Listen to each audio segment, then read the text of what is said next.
this is my review of Death Note.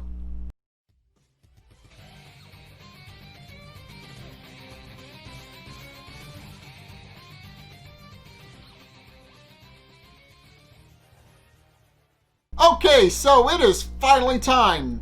So in this episode, we finally get to review the potato chip scene. Everybody's favorite scene from Death Note. Everybody knows what the scene is. It is iconic. It is one of the things most people know about when they think of Death Note.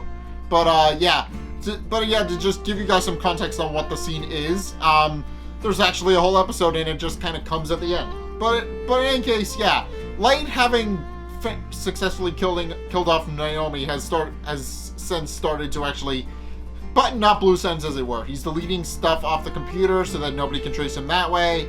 He's hiding pieces of the Death Note so he can, as a plan for later. And he's also engineered so that several criminals will die if he's ever hospitalized or in prison.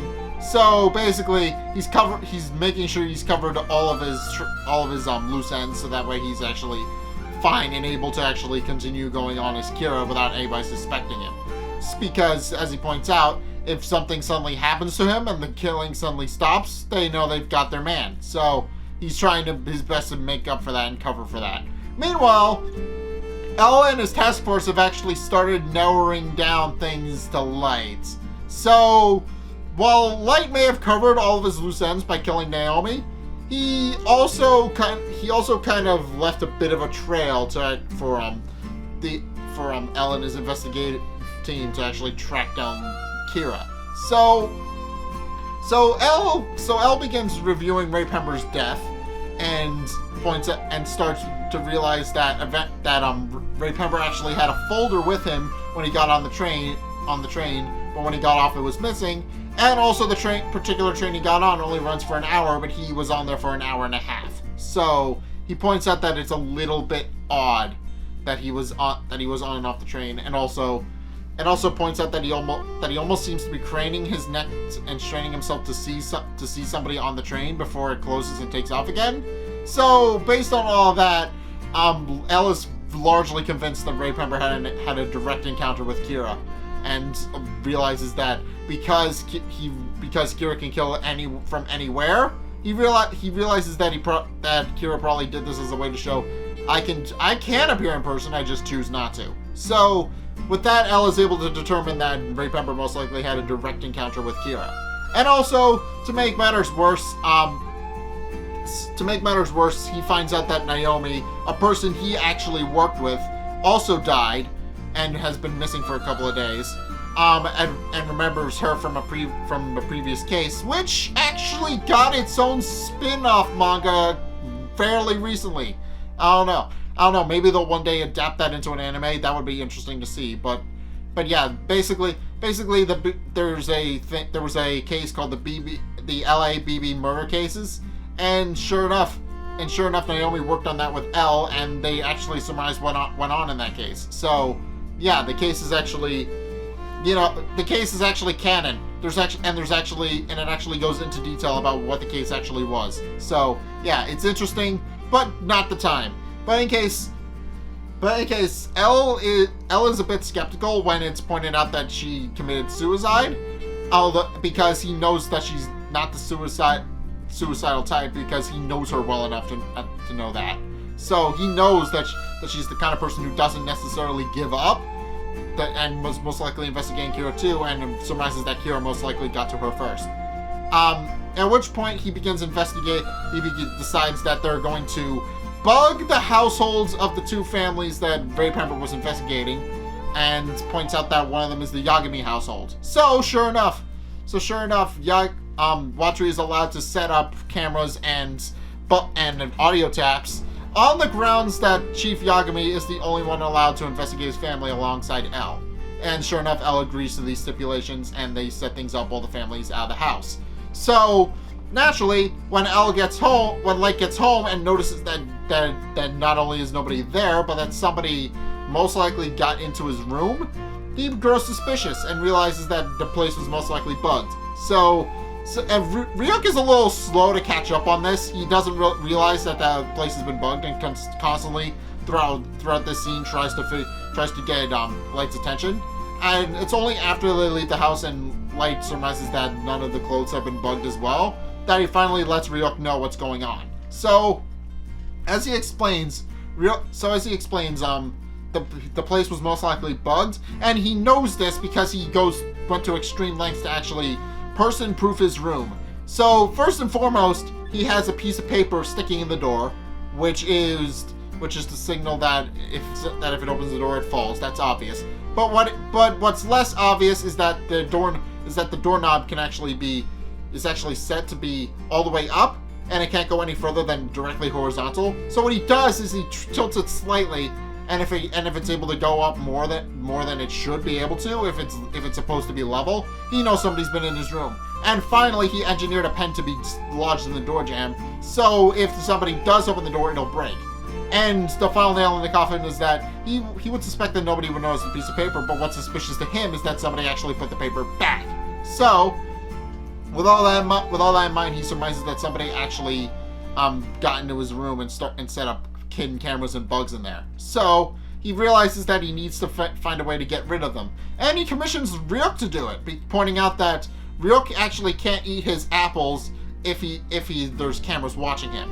And Ryuk, after explaining that apparently apples are like cigarettes to Shinigami, and that they cause withdrawal symptoms if they go too long without having one. So as he explains, he'll go through withdrawal symptoms if he's unable to eat his apples. So he agrees to help Light search for the cameras. And sure enough, while Light is visiting with his family that evening, Ryuk is searching the household for the hidden cameras and bugs, so that they can actually maybe find a safe spot where Ryuk can eat his apples, and also they can do murder things. But in any case, Ryuk is able to find some of them, but and Light realizes that his suspicions are in fact correct, and then joins the rest of the family for dinner. Sans his father, who isn't home because he's investigating his own house, so he's not there. He's not there to eat dinner. So in any case, Light goes down to eat dinner while his sister's watching TV in preparation for dinner. After dinner, but in preparation, shortly after they eat dinner, and it's a little bit later. So now that he can confirm that everybody is watching TV at that exact moment, L decides to put his plan into action by actually playing the false propaganda message that there are 1,500 investigators investigating Kira. Naturally, Light sees right through it and explains as such subtly without the cameras actually noticing that's what he's doing. So he explains that that having the task force so big would actually be pointless, because as he pointed out, Kira can actually effectively kill a lot of people very quickly, and as shown with Raye Pember, he is in fact very good at it. He's able to just go down the chain of command and kill everyone. So they point and begs the question of how is a bigger task force actually going to help? And sure enough, he points out that the task force should actually be smaller, which is exactly what L has done. But then Light gets a little bit cocky and explains that frankly he doesn't surprise him if Kira actually saw right through it, which gets L's attention, because that's the kind of thing Kira would say if he was trying to subtly mock the cameras if he knew he was being watched. So with that, Light actually goes up to his room to set up a plan to actually make sure the cameras aren't justified anymore. And this is where the potato chip scene comes in. He opens the cabinet, he grabs a bag of chips from the back of the cabinet, and that's an unusual flavor from what the family usually eats. And goes upstairs to study, with his sister remarking that it's a little bit odd for him to be eating chips after dinner.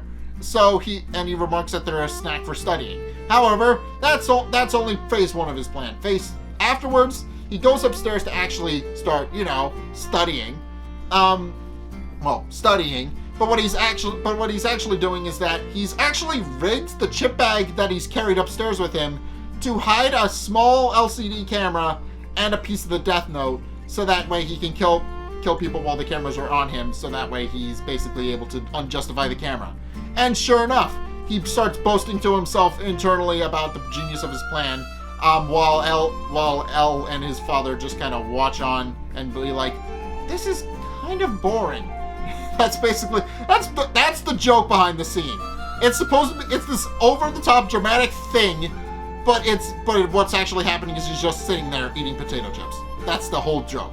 So, but in case, yeah, Light starts monologuing to himself about the brilliance of his plan while Ryuk starts going through Apple's withdrawal symptoms.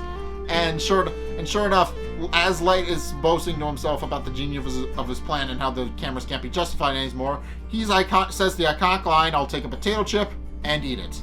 That is how the joke ends. But in any case, yeah, now the cameras actually can't be justified, and now Light has a rock solid alibi in court. But L is suspicious. As he points out, there's a lot of interesting things about rigging his bedroom to hide things, since the only thing in there is some porn magazines that he hides in encyclopedia sets. So it begs the question, why would he rig his door just for that? So L was already suspicious going in, but the fact that Kira's modus operandi completely changes while this is happening starts to tip L off that Light may in fact not be as innocent as he thinks, and starts to suspect that Light might be Kira. So yeah, so basically Light set up a rock solid alibi that will hold up in a courtroom, but the problem is that L has personal suspicions against Light now. He suspects that Light isn't as squeaky clean as he tries to make himself look. So now L suspects that it's entirely possible Light is Kira.